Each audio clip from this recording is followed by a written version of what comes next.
interruption there. I'm not sure what that was. I address you as an atheist and a secularist and a Marxist. I'm very much troubled by your remarks about the need to stand up and fight this Muslim jihad.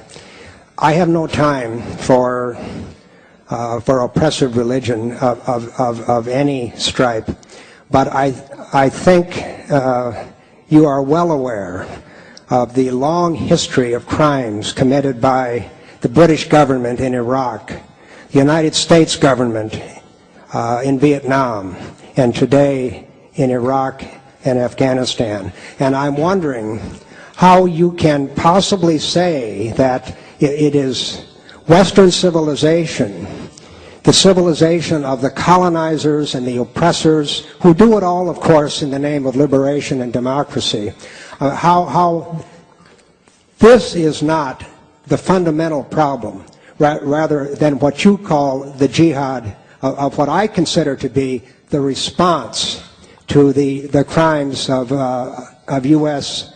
and European imperialism. Well, there you have it, ladies and gentlemen. There you have it. You see how far the termites have spread and how long and well they've dined.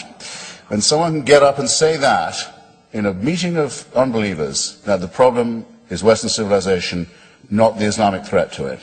That's how far the termites have got. Now, as a matter of fact, sir, I could have asked that question 50 times better than you did and answered it 50 times as comprehensively. If you'd like, I can, without conceit, refer you to a biography of mine of Henry Kissinger. That is a compendium and anthology of the war crimes committed by the United States and its allies in the Third World and elsewhere, and a call for those people, those responsible, to be arraigned for crimes against humanity and war crimes. It's a cheap paperback published by the New Left Review that anyone can get hold of, and I can't recommend too highly. One of those crimes, I'll just give you an example to show how utterly fatuous your implication is.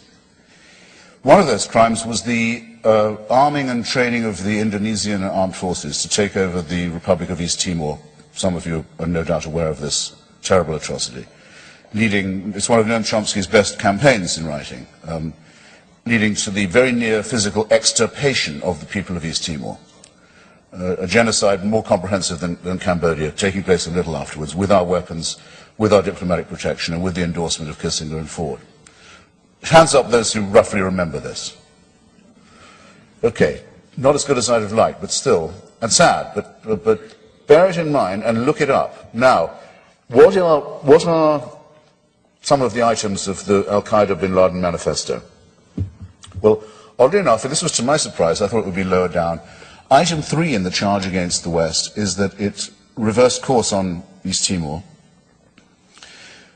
tried to undo the genocide, brought East Timor to a referendum on independence, sent Jose Vieira de Mello, one of the greatest, Sergio Vieira de Mello, one of the greatest UN civil servants, to East Timor to supervise the transition to independence and the election, and made East Timor the newest member of the UN. Bin Laden says, "For this we will never forgive the Christian Crusaders and their imperialist friends. They took away a republic from a Muslim land, Indonesia." Most of the people of East Timor, by the way, are Christian and speak Portuguese. A detail. For this, we will never forgive them. For this, that was the reason they gave for blowing up the UN office in Iraq, because that's where Melio was sent next, with a truck bomb of explosives so enormous that it must have been borrowed from the former Iraqi army and Ba'ath Party. That's the reason they gave for blowing up the Australian tourists in Bali, in Indonesia, and the Indonesian taxi drivers who were servicing that resort, because they couldn't forgive the West for its behavior in East Timor. In other words, if you want to avoid upsetting these people, you have to let Indonesia commit genocide in East Timor. Otherwise, they'll be upset with you. You'll have made an enemy. If you tell them they can't throw acid in the faces of unveiled women in Karachi, they will be annoyed with you. If you say, we insist, we think that cartoonists in Copenhagen can print satire on the Prophet Muhammad, you've just made an enemy. You've brought it on. You're encouraging it to happen. So unless you're willing to commit suicide for yourself and for this culture, get used to the compromises you'll have to make and the eventual capitulation that will come to you. But bloody well don't do that in my name, because I'm not doing it. You surrender in your own name, leave me out of it.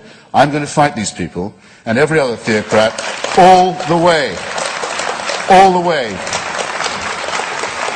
For free expression, for women's rights, for self-determination of small peoples, for the right of Iraqis to federate and have their own show, for the right of the Lebanese not to be bullied by Hezbollah and to have a multicultural democracy. Yes, I'll fight for this, and I think that the 82nd Airborne is brave to be fighting for it too. And I think you should be ashamed sneering at people who guard you while you sleep. Thanks.